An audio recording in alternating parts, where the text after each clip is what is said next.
Welcome to the evening episode of Toothy Trivia. I'm your host, Emma, and I hope you had an awesome day. I'm going to tell you about another show by Podcast Playground while you floss and get your toothbrush ready, so go ahead and get started with that. Wacky News is hosted by Jackson and Dylan. They are kids just like us, and each episode, with the help of the Wacky News machine, they bring us a cool news story from around the world that is actually interesting to kids, not boring adult news. Each episode also has a number of kid-friendly wacky jokes that are sure to make you giggle.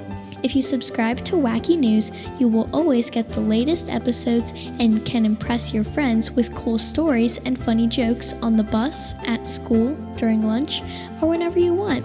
Just go to podcastplayground.com to learn more about and subscribe to Wacky News. Now it's time to get those teeth of yours brushed. Are you ready? Let's go! Today's trivia theme is football.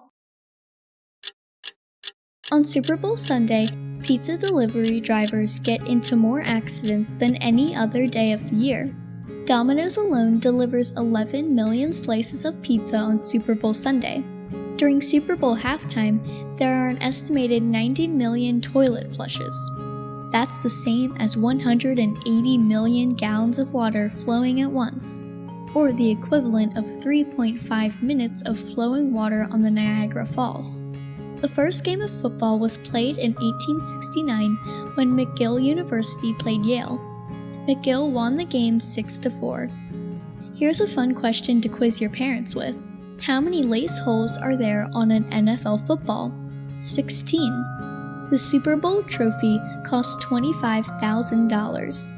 The total number of people watching the first televised football game in 1939 was 500. According to a Sports Illustrated article, about 78% of former NFL players have gone bankrupt or have financial difficulties after just 2 years of retirement. The NFL requires football fields to be built either facing north or south or in the shade, so that the sun doesn't interfere with the play. The Baltimore Colts were the first NFL team to have a full-time cheerleading squad. The cheerleading unit was formed in 1954 by female fans of the team.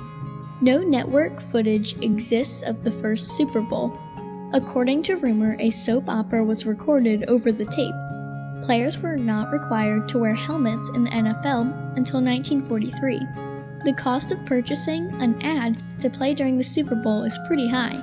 This year, CBS is charging $5 million for commercials, which breaks down to $166,666 per second. And you're done. Weren't those 2 minutes easy? And don't forget to go to podcastplayground.com and subscribe to Toothy Trivia so you can get every episode and never rush your brushing again.